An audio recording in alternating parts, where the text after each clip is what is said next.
नमस्कार विद्यार्थी मित्रांनो, आज आपण इयत्ता 8वी स्कॉलरशिपसाठी असणारा मराठी विषय आणि त्या विषयातील समास आणि त्याचे प्रकार पाहणार आहोत। सर्वप्रथम मला तुमच्यापैकी कोणी सांगू शकेल का की समासाचे प्रकार किती आहेत?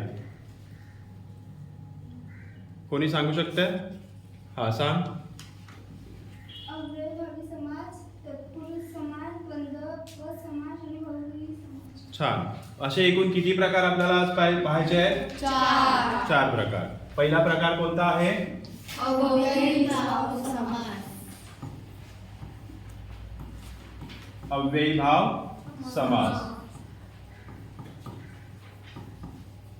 दूसरा आहे तत्पुरुष समास। तीसरा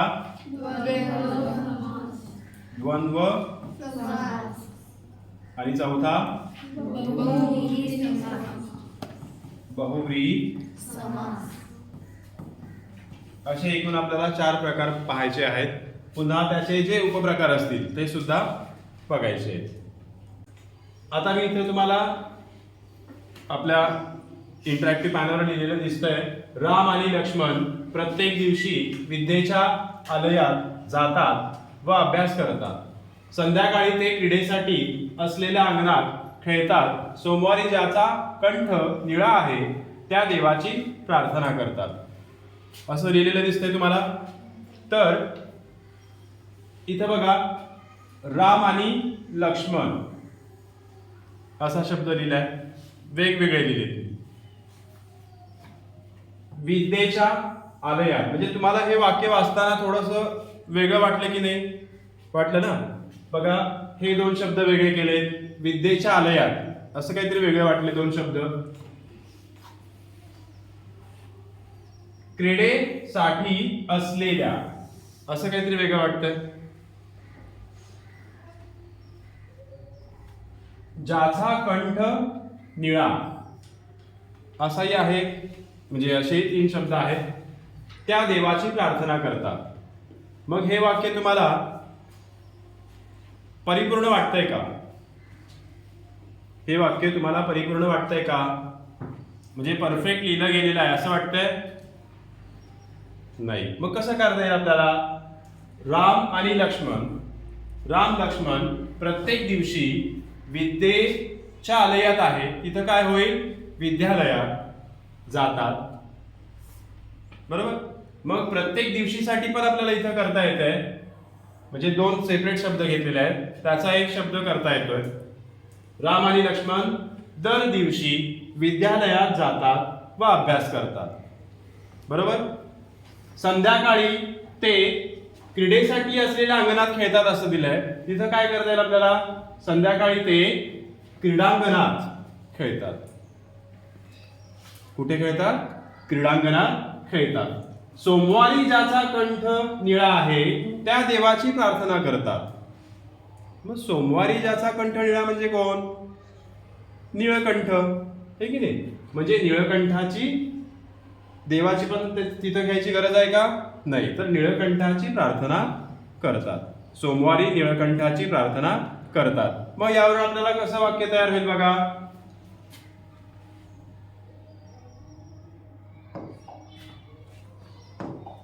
बघूया आपण। राम लक्ष्मण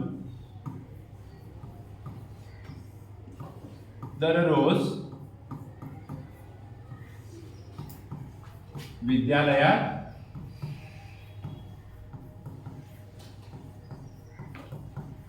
जातात व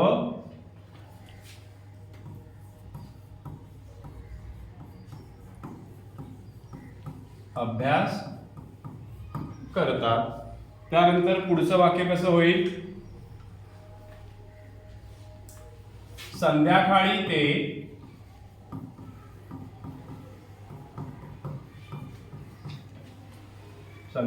ते क्रीडांगणात खेळतात। सोमवारी निळकंठाची प्रार्थना करतात। सोमवारी निळकंठाची प्रार्थना करतात. तर बघा विद्यार्थी मित्रांनो, आपण यापूर्वी बघितलेलं जे वाक्य होतं त्याच्यात काय होतं, तर जे काही शब्द होते ते वेगवेगळे होते. तेच आपण इथे या वाक्यात काय केलेले आहे, काय केले, एकत्र केलेले आहे. राम आणि लक्ष्मण होतं, त्या संबंधी आपण कोणता शब्द घेतला, राम लक्ष्मण.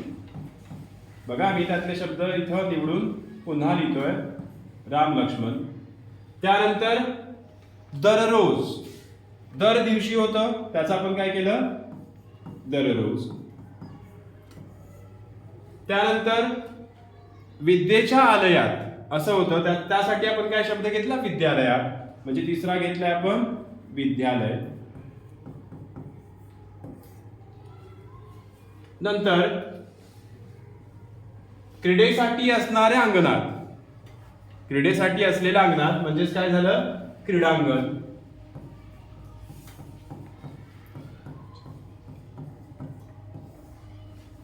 पुढं ज्याचा कंठ निळा आहे त्या देवाची प्रार्थना करतात. म्हणजे निळकंठ असं घेतलाय आपण शब्द.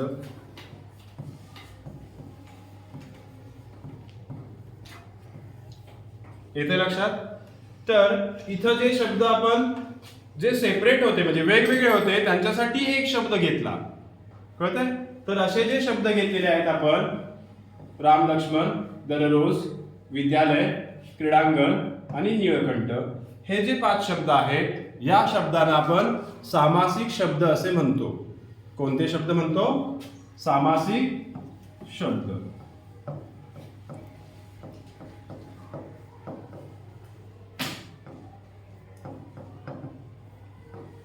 मग या पूर्वीच्या वाक्यात जे काही होतं म्हणजे सेपरेट शब्द होते, वेगवेगळे शब्द होते, त्यांना काय म्हणू आपण, तर त्यांना या सामासिक शब्दांचा विग्रह केला होता असं म्हणता येईल. त्यांना काय म्हणू शकतो आपण, या हे जी सामासिक शब्द आहेत, हे जे 5 सामासिक शब्द आहेत त्या 5 सामासिक शब्दांचा तिथं काय होता, विग्रह केलेला. विग्रह म्हणजेच काय, फोड केलेली. काय केलेली, फोड. म्हणजे राम लक्ष्मण इथं आपण एकत्र घेतलंय, त्या राम लक्ष्मण या एका शब्दाला आपण काय म्हटलं, सामासिक शब्द. मग यापूर्वीच्या वाक्यात काय होतं, राम आणि लक्ष्मण होता. मग राम आणि लक्ष्मण हे काय होतं तिथं, राम आणि लक्ष्मण हे या राम लक्ष्मण या शब्दाचा काय आहे, विग्रह आहे. काय आहे, विग्रह. त्याला काय म्हणायचं, विग्रह. आणि हे शब्द मी काय सांगितले, हे 5 जे आपण निवडून घेतले ते ह्या वाक्यातले, त्यांना काय म्हटलंय, सामासिक शब्द.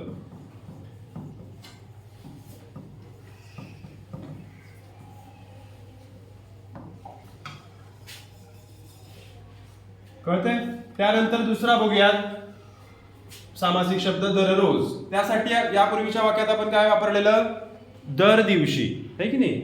म्हणजे दररोजची फोड किंवा विग्रह आपण कसा करू, तर प्रत्येक दिवशी.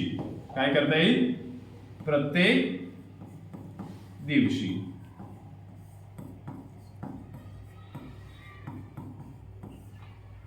कळलं. त्यानंतर तिसरा बघा, विद्यालय. काय बघतोय आपण, विद्यालय. तर विद्यालय म्हणजे काय सांगितलं, विद्येच्या आलयात सांगितलं मगाशी आपण. म्हणजेच विद्येसाठी आलय किंवा विद्येचे आलय असं आपण विग्रह घेता येतोय तिथं.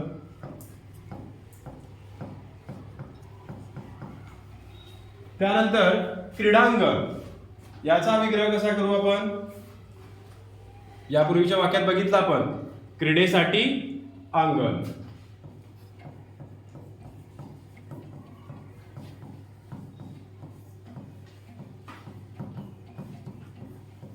आणि शेवटचा आहे निळकंठ. मगाशीच बघितलं आपण, सोमवारी ज्याचा कंठ निळा अशा देवाची प्रार्थना करतात. म्हणजे ज्याचा कंठ निळा असा कोण, निळकंठ. म्हणजे निळकंठ या शब्दाचा विग्रह आपण कसा करू, तर ज्याचा कंठ निळा आहे असा तो.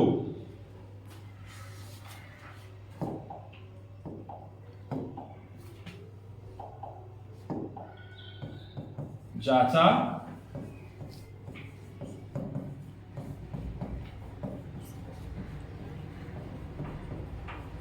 निळा आहे असा तो. कळतंय? तर अशा पद्धतीने आपण सामासिक शब्द आणि विग्रह हे पाहिल्यानंतर आपल्याला समास आणि समासाचे जे काही 4 प्रकार आपल्याला या इयत्तेसाठी किंवा या स्पर्धात्मक परीक्षेसाठी उपयोगी आहेत ते पाहणार आहोत. विद्यार्थ्यांनो, आता आपण समासाबद्दल काही महत्त्वाच्या बाबी आहेत त्या पाहणार आहोत. समासात तुम्हाला मगाशी सांगितल्याप्रमाणे किती शब्द असतात? 2 शब्द असतात. किती असतात?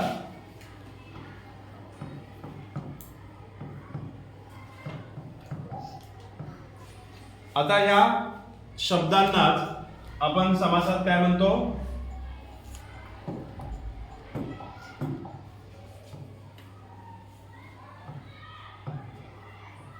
पद असं म्हणतो. मग 2 शब्द आहेत म्हणजे काय झाली? ती 2 पदे झाली. म्हणजेच पहिले पद आणि दुसरे पद. बरोबर? आता पहिलं पद आणि दुसरं पद म्हणजेच ते 2 शब्द, ते दोन शब्द एकत्र येऊन काय तयार होतो? आपला सामासिक शब्द.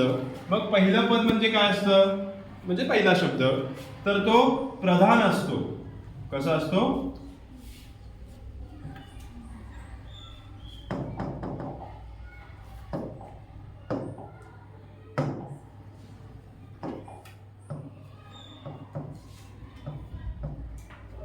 पहिला शब्द हा कसा असतो? पहिलं पद हे कसं असतं? प्रधान असतं. तर दुसरे पद हे कसे असते? गौण असते. आता प्रधान आणि गौण म्हणजे काय? तर प्रधान म्हणजे महत्वाचं, अतिशय महत्वाचं, आणि गौण म्हणजे तितकं महत्वाचं नाही, म्हणजे थोडं कमी प्रमाणात.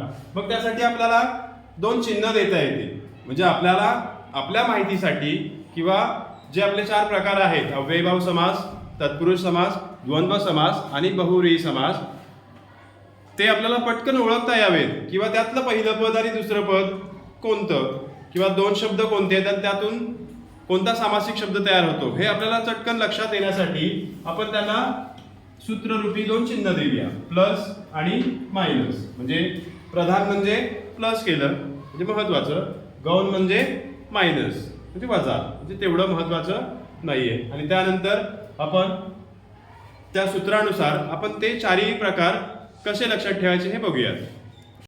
पहिले पद म्हणजे आपण पहिला प्रकार पाहण्यासाठी घेतोय, प्लस असतं. दुसरं पद हे कसं असतं? मायनस. म्हणजेच काय झालं? प्लस मायनस घेतले आपण. दुसऱ्या प्रकारासाठी आपण प्रकार याच्यावरून ओळखायचे आहेत. दुसऱ्या प्रकारासाठी आपण पहिलं पद मायनस घेतलं, दुसरं काय घेतलं? प्लस घेतलं. म्हणजे काय तयार झालं?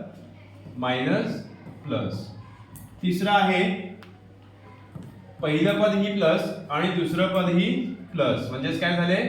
Plus plus. आणि चौथं आहे दोन्हीही मायनस. पहिलं पद मायनस, दुसरं पद मायनस, म्हणजे मायनस मायनस. आता मी तुम्हाला काय सांगितलेलं? इथं हे पहिलं पद प्रधान आहे, दुसरं काय आहे? गौण आहे. मग ज्या समासात पहिले पद प्रधान असते आणि दुसरे पद हे कसे असते? गौण असते, तेव्हा अव्ययीभाव समास होतो. कोणता समास होतो? कोणता समास होतो? अव्ययीभाव समास. त्यानंतर दुसरा बघूया, मायनस प्लस. म्हणजे पहिलं पद हे कसं आहे? गौण आहे, दुसरं कसं आहे? प्रधान आहे. जेव्हा कोणत्याही समासात किंवा सामासिक शब्दातून पहिलं पद हे गौण असतं आणि दुसरं पद हे काय असतं? प्रधान असतं, तेव्हा कोणता समास होतो? तत्पुरुष समास. तत्पुरुष समास. त्यानंतर तिसरं बघूयात, प्लस प्लस. दोन्हीही पद कशी आहेत? सारखीच महत्वाची आहेत. म्हणजे दोन्हीही पद प्रधान आहेत दोन्ही पद कशी आहेत प्रधान, तेव्हा द्वंद्व समास होतो. कोणता समास होतो? द्वंद्व समास. आणि शेवटचा प्रकार आहे चौथा वर्ण बघूया आपण. दोन्हीही गौण आहेत. दोन्हीही कशी आहेत? पहिलं पद ही मायनस दाखवलंय, दुसरं पद ही मायनस, म्हणजेच काय? दोन्हीही गौण आहेत. म्हणजेच पहिलं पद गौण, दुसरं पद ही गौण, असे शब्द हे कोणत्या समासाच्या प्रकारात येतात? तर बहुव्रीही समास. मग यावरून आपल्याला बहुव्रीही समासाची व्याख्या करता येईल की ज्या सामासिक शब्दातून आपल्याला काय मिळतो? ना पहिलं पद महत्वाचं असतं ना दुसरं पद, तर त्या दोन्हीपेक्षाही इतर काहीतरी अर्थबोध होत असतो. त्या दोघांतून इतर काही अर्थबोध होतो, तेव्हा कोणता समास होतो? बहुव्रीही समास. कळलं? हे पहा, आता आपण इथं सामासिक शब्द घेतलेले आहेत जे यापूर्वी वाक्यात वापरले होते. पहिला आहे दररोज, दुसरा विद्यालय, तिसरा राम लक्ष्मण आणि चौथा निळकंठ. आता यावरून आपल्याला जे काही 4 प्रकार आहेत समासाचे ते आपल्याला अभ्यासता येतील. आता यापूर्वी तुम्हाला सांगितलंच मी आहे की पहिलं पद प्रधान, दुसरं गौण, गौण प्रधान, प्रधान प्रधान, गौण गौण. यावरून आपण 4 प्रकार बघितले: अव्ययीभाव समास, तत्पुरुष समास, द्वंद्व समास आणि बहुव्रीही समास. तर पहिलाच जो शब्द आहे सामासिक शब्द आहे तो दररोज. आता याचा विग्रह केला तर काय विग्रह करता येतो आपल्याला? तर दररोज म्हणजे दर दिवशी. काय म्हणतो आपण? दर दिवशी. म्हणजे फक्त दिवशी म्हटलं तर चालेल का? त्या शब्दाला किंमत आहे का सांगा? किंवा त्याच्यातनं काय अर्थबोध होतोय का? नाही. तर तिथं दर लावला पाहिजे. मग दर हा कोणता शब्द आहे?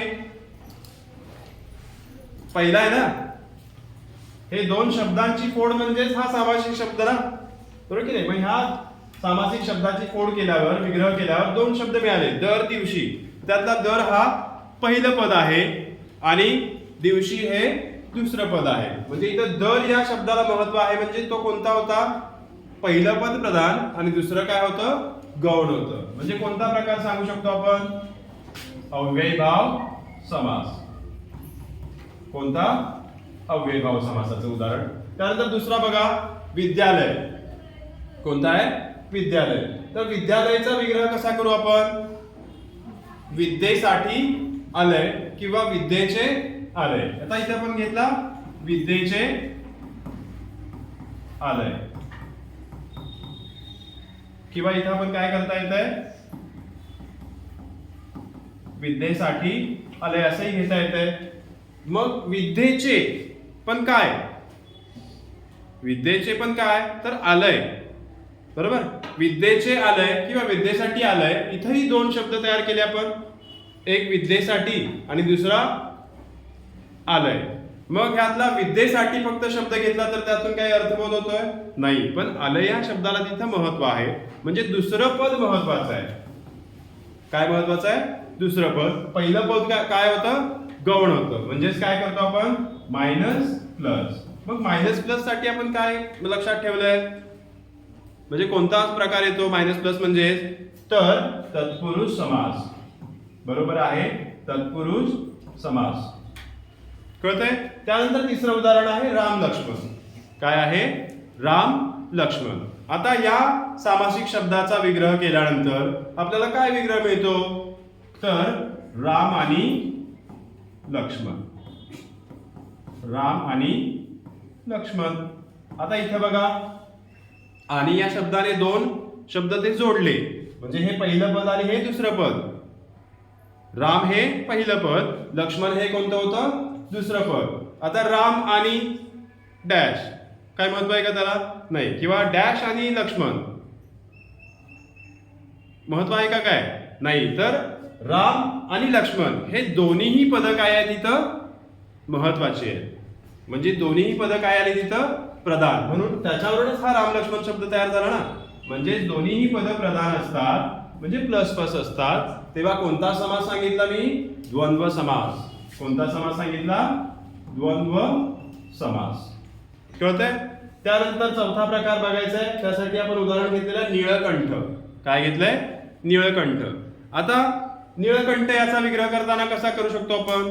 तर निळा आहे कंठ ज्याचा असा तो. कोण? निळकंठ म्हणजेच भगवान शंकर. बरोबर. निळा आहे कंठ ज्याचा असा तो. पण इथं आपण विग्रह करताना शंकर असं लिहितोय का? नाही लिहित. निळा आहे कंठ ज्याचा असा तो. मग इथं आपण काय करू शकतो? तर विग्रह करताना निळा आहे कंठ ज्याचा असा तो घेतलाय. म्हणजे इथं पहिलं पद किंवा दुसरं पद निळा आणि कंठ हे जरी असतील पण तिथं ती महत्वाची आहेत का? नाहीये. तर त्याच्यातून आपल्याला वेगळाच काहीतरी अर्थबोध झाला. म्हणजे निळा ज्याचा कंठ आहे असा कोण तो? शंकर. म्हणजे वेगळाच. म्हणजे दोन्हीही पद इथं महत्वाची होती का? नाही. तर त्यातून मिळालेला जो अर्थ होता तो महत्वाचा होता. म्हणजे दोन्ही पद कशी होती? कशी होती? दोन्ही पद काय होतील? गौण होतील. मग दोन्ही पद गौण असतील तर कोणता समास सांगितलेला मी?